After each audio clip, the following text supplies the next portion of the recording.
अस्सलामु अलैकुम दोस्तों। दुनिया इंतशार और बदअमनी के दौर से गुजर रही है। हर तरफ जंग, गुर्बत और जुल्म सितम है। ऐसा लगता है कि क़यामत का वक़्त करीब है, लेकिन उम्मीद है कि इस्लामी रवायात के मुताबिक एक निजात दहिंदा दुनिया को बचाने के लिए आएगा। इसे इमाम मेहदी अलैहिस्सलाम के नाम से जाना जाता है। क़यामत से पहले एक वक़्त ऐसा आएगा कि पूरी दुनिया में कुफ्र फैल जाएगा। रूए ज़मीन पर हर तरफ जुल्म सितम और फसाद बर्पा होगा और इस्लाम कुछ लोगों तक महदूद हो जाएगा। दोस्तों, हमारे प्यारे रसूल सल्लल्लाहु अलैहि वसल्लम का इरशाद है कि ये दुनिया इस वक्त तक ख़त्म नहीं होगी जब तक इसका नाम वही होगा जो मेरा नाम है, और इसके वालिद का नाम मेरे वालिद जैसा होगा। वो आसमान और ज़मीन पर हर जगह अदल व इंसाफ को फ़रोग़ देगा, जबकि आसमान और ज़मीन पर हर जगह जुल्म और नाइंसाफ़ी होगी। जैसा कि हदीस मुबारका में इरशाद किया गया है, वो तमाम अरबों और गैर अरबों के बादशाह होंगे। इखलाक, आदाब और आदात में सैयदना इमाम हमारे प्यारे नबी सल्लल्लाहु अलैहि वसल्लम की तरह होंगे, लेकिन हू बहू हज़रत मोहम्मद सल्लल्लाहु अलैहि वसल्लम की तरह ना होंगे। हदीस मुबारका में है कि प्यारे रसूल सल्लल्लाहु अलैहि वसल्लम ने इरशाद फरमाया कि मेहदी मेरे जैसा है और 7 साल हुकूमत करेगा। क़यामत की अहम तरीन बड़ी निशानियों में से एक इमाम मेहदी अलैहिस्सलाम का ज़हूर है। मुसलमानों के 2 बड़े फ़िरके शिया और सुन्नी दोनों इमाम मेहदी अलैहिस्सलाम की आमद के मुंतज़िर हैं। बस फ़र्क ये है कि शिया के मुताबिक वो पैदा हो चुके हैं, मगर इन्हें कत्ल कर देने के डर से गार के अंदर दुनिया की नज़रों से छुपाए रखा है, जो कि 1200 साल से इसके अंदर मौजूद हैं और अपने वक़्त पर ज़ाहिर होंगे। इसीलिए आपको मौला अली अलैहिस्सलाम और बीबी फातिमा रज़ी अल्लाह ताला अन्हो की नस्ल से मुसलमानों के आखिरी खलीफा या 12वें इमाम होंगे, जबकि सुन्नी अकीदा के मुताबिक वो मदीने के अंदर पैदा होकर बराजमान होंगे। बेशतर अहादीस के मुताबिक ज़हूर इमाम मेहदी अलैहिस्सलाम इस वक़्त होगा जब दुनिया जुल्म सितम के दौर से गुजर रही होगी। हज़रत इमाम मेहदी के ज़हूर से कबल फितने बहुत बढ़ चुके होंगे, लिहाजा आप इन तमाम फितनों को ख़त्म करेंगे और आपके ज़माने में आपस में मोहब्बत और उल्फत का वो रंग होगा जो सहाबा कराम के दौर में था, और तमाम मुसलमान आपस में भाइयों की तरह रहेंगे। आपकी खिलाफत पूरी दुनिया में होगी, वो पूरी दुनिया के हुक्मरान होंगे, और अहादीस से ये साबित है कि इन्हें दोबारा ज़मीन पर भेजा जाएगा। इस वक्त दज्जाल का फितना फैला होगा, जो सबसे ख़तरनाक फितना होगा। दज्जाल खुद को मसीह होने का दावा कर रहा होगा। हज़रत ईसा अलैहिस्सलाम, जिन्हें मसीह ईसा भी कहा जाता है, वो दज्जाल को कत्ल करेंगे। एक दूसरी हदीस से ये मालूम होता है हज़रत मेहदी की मदद के लिए मशरिक़ की तरफ से फ़ौजें आएंगी कि जो मेहदी की हुकूमत को मुस्तहकम करेंगी। एक दूसरी हदीस में खुरासान से अलम चलेंगे, उन्हें कोई नहीं रोक सकेगा, यहाँ तक कि वो यरूशलेम में जाकर रस्म हो जाएंगे।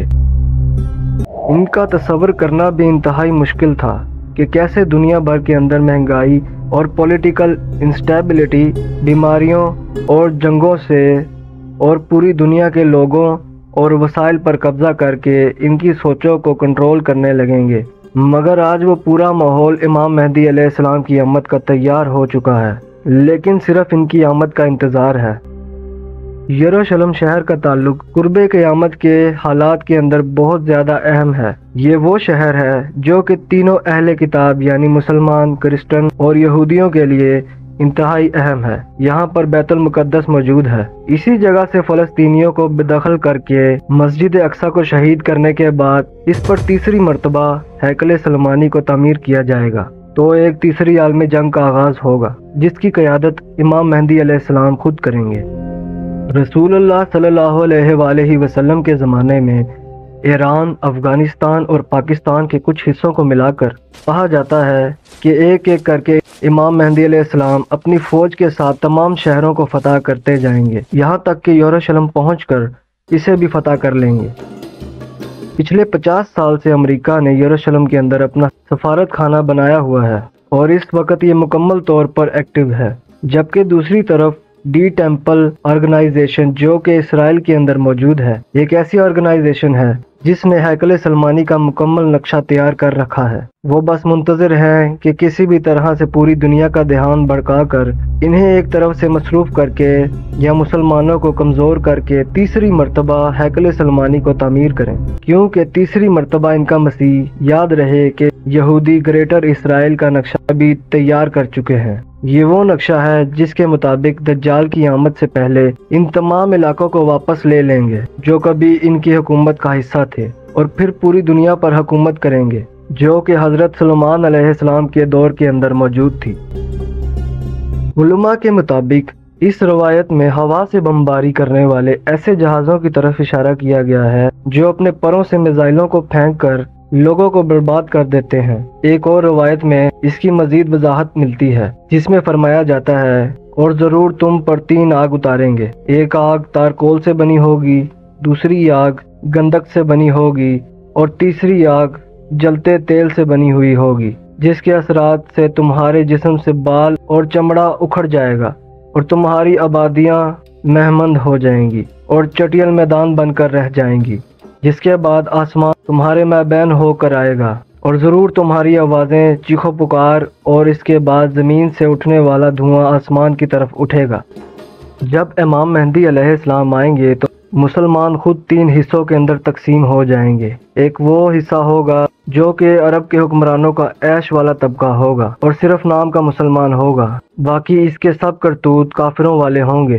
ٹھنڈے کمروں میں بیٹھنے والے، آگے پیچھے دولت کے انبار اور نوکروں کی فوج ہوگی، بلکہ اپنی عیاشیوں اور حکومت کو جاتا دیکھ کر امام مہدی علیہ السلام کے خلاف ہو جائیں گے اور انہیں ہرگز تسلیم نہیں کریں گے۔ ان کے خلاف ہر طرح کی دلیلیں دے کر انہیں جھوٹا ثابت کرنے کی کوشش کریں گے کہ رسول اللہ صلی اللہ علیہ وآلہ وسلم نے فرمایا، ایسے گروہ کے دل کے اندر رتی برابر بھی ایمان نہیں ہوگا۔ مسلمانوں کا جبکہ تیسرا حصہ اس آزمائش سے نکل کر امام مہدی علیہ السلام کے ساتھ رہے گا، لیکن آخرکار فیصلہ ہم ہی کو کرنا ہے کہ ہم کس فوج کے سپاہی ہیں۔ کیا ہمارا ایمان اتنا کامل ہے کہ ہم کسی عالمی سازش اور پروپیگنڈے کا شکار ہوئے بغیر امام مہدی علیہ السلام کی فوج کے سپاہی بنیں؟ اللہ تعالیٰ آپ کو اور مجھے ان خوش نصیب لوگوں کے اندر شامل فرمائے اور ہم سب کا خاتمہ ایمان پر کرے، آمین۔ امام مہدی علیہ السلام کی آمد مسلمانوں کے لیے امید کی ایک عظیم الشان گھڑی ہے۔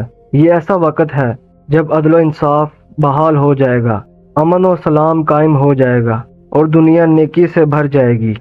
ہم سب کو اپنے ایمان کو مضبوط کر کے اور اسلام کی تعلیمات پر عمل کر کے اس بابرکت واقعے کے لیے تیار رہنا چاہیے۔